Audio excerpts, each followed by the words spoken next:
What are some tricky moves in the Vancura position? Have you ever found yourself in a chess endgame where every move counts? The Vancura position is one such scenario that can really test your skills.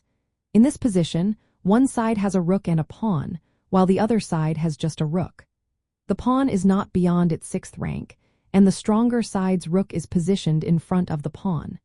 This setup leads to some tricky moves and strategies that can turn the game around. First, let's talk about Black's defensive strategy. Black needs to attack the pawn from the side while keeping their king near the corner on the opposite side of the board. This positioning is key because it stops White from sacrificing the pawn and skewering Black's king and rook on the 7th rank.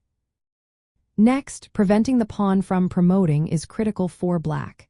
If the pawn advances, Black's rook should move behind it to block any chance of promotion. This is a vital move to maintain control over the board. Now let's consider checks and counterplay.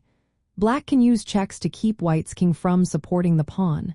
For instance, if White's king tries to move forward, Black can check it with their rook. This forces White's king back, preventing it from aiding the pawn. Avoiding skewering is another important tactic.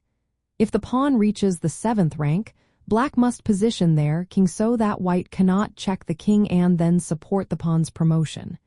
This careful placement can make all the difference in the game. On the flip side, White has their own strategies to consider.